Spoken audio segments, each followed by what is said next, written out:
for June 12th, 2026. And today we're going to start the story about the Serpent Keys, Becca, who have been in the Hanover witch trial. She has received notification of uh, court actions for her, and she's reported it. And this has been since 2023, where in Pennsylvania it's illegal to do tarot readings. And she's been fighting it ever since. She has to sue the government, the Commonwealth of Pennsylvania, in order to prevent her from going to jail over this because she's fighting this. And the Attorney General of Pennsylvania has been trying to have this case dismissed. And since he filed last July, it's been sitting there. Today, Serpent Keys, the Hanover witch trial, the Attorney General's motion to dismiss was denied today. And now we will wait and see what happens. But on July 22nd, 2026 is the next court date. Keep paying attention to Serpent Keys. Check them out. Find out. And that is one of the most important stories, I think, right now. So, Etsy Witches, do you want to have a perfect wedding day? Brides, all over are beginning to hire witches to cast spells for a few dollars from Etsy and other spaces to have a perfect wedding day. Bloomberg reported this today. And when weddings are costing around $36,000, people are willing to spend a little bit extra to hire your local witch for better weather. How about you? Would you cast a spell for better weather? And so Etsy Witches continue to cast their spells. And the last piece of news I think that of great importance today is about how we are communicating in our community. There is a big movement right now to begin consolidating around various news activities. Stirring the Cauldron this week is going to have a big piece on it. I'm going to cover it more. But we're going to continue to do more of this type of material. And why is media important? Well, we're going to hand this over to Don Lewis, and he's going to explain it. And there you go.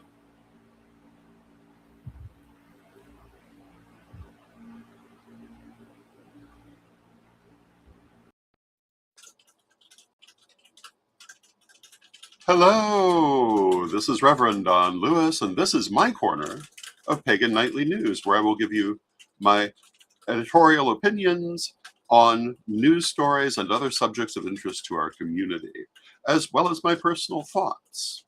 And today is my 63rd birthday. And originally, I was going to talk about that today. And how, as we get older, our birthdays become times for reflections on the things we've done and the people we have known, and what we learn from that and what I have learned from that. However, if you're part of the Correllian community, you will know that on Sunday night of this week, my cousin Crystal joined the ancestors. And if you have followed my life, you'll know that this was not only my cousin and more of a sister than a cousin, but also my primary teacher. And her passing into spirit is a big deal, not only for me, but for the entire Correllian tradition. And in a manner of speaking, anytime one of our elders crosses into spirit, it's a big deal for our whole pagan community because we lose a little bit of our history and a little bit of our past. Now, Crystal, unlike many of our elders, did leave written records behind her. She was an author, she was a poet, she was an artist, and she left a record of her experiences and attitudes. Not everyone does. So, in that sense, we have not completely lost her presence. Also, in the Correllian tradition, we believe in the ancestors and we work with the ancestors, and we believe that she is still with us as an ancestor and that we will have messages from her and interactions with her, and in fact, we already are having that. Crystal was a skilled medium, so it's no surprise that her crossing was pretty much immediate, and messages are already coming through from her. But that's not true for every elder in our community, and maintaining our history is very important to understanding who we are and how we got here. And I am not a believer in the idea that you can't know where you're going if you don't know what your history was. You can still find out where you're going, but you are going to have less of an idea of why and why certain things are as they are. So the more that our elders leave behind in terms of their thoughts and practices, I think the better off we are. Now, Crystal has been very influential, particularly in the Correllian tradition. There are no living Correllians who are not of her lineage. She initiated me 50 years ago as of Samhain of this year. And she founded the Dancers of Shakti Temple as a public branch of the Corel Mother Temple in 1974. She was also instrumental in the founding of Pure Sanctuary Temple in 1999. Both of these temples are active today. Dancers of Shakti is active under Lady Crystal's successor, Alyssa Kemp-Hikerel. Pure Sanctuary is active under Jason Hikerel. Both of these are still very important temples in the Correllian tradition. Lady Crystal also served in the Temple of Avalon in Bloomington Normal in the 1980s, which does not survive. She also served in and founded the Temple of the Clearwaters in Florida, in Clearwater, Florida, in the early 2000s, which also does not survive. And she was part of many other organizations. She served as Correllian First Priestess from 1979 until finally fully retiring in 2024.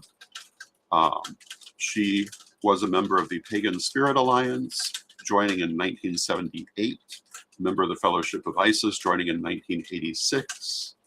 And she was also active in the Spiritualist Church and worked as a spiritualist minister in a number of spiritualist churches, including the Lighthouse Church here in Vermilion County, and a variety of others over the years. She had a wide range of practice. She was a performer at the D&H Psychic Fairs in Central Illinois in the 1980s and the J&M Psychic Fairs in the Chicago area in the 1980s and 1990s. And was very well known as a psychic. She was the manager of the Awakenings Metaphysical Bookstore here in Danville. In the 1990s and early 2000s, she was involved in putting on the Awakenings Festival in 1999 and Awakenings 2000 in 2000, which, to the best of my knowledge, are the only metaphysical festivals this area has had, at least at that scale, in its history. And she did many, many other things. Her writing appeared in a number of small magazines, including notably The Wheel of Hecate, and she was the author of Lady Crystal's Tarot Reversals and Living the Wiccan Life, as well as the unpublished Beginner's Guide to Correllianism, which hopefully will be published posthumously.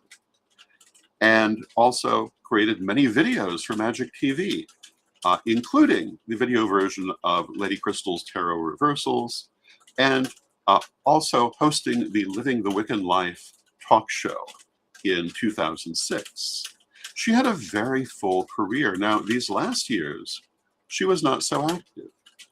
She had fallen into ill health and was no longer able to make public appearances, which brought a lot of sadness to the Correllian tradition when she was not able to appear, for example, at the Danville Lustration most recently held. But by that point, she was housebound and it was no longer possible. She did call in by telephone to make sure that everyone knew that she loved them and that they had her blessing.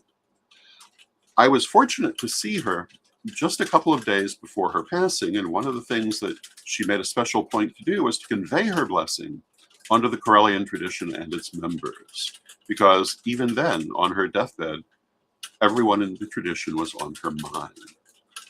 And so, for us Correllians, this is a big deal, and this was a very important person in our history and our present. And I hope that you'll join me in remembering her fondly.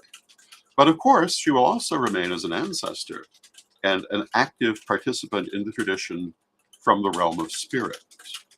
And I think this is one of the things that makes our Wiccan religion different from so many others.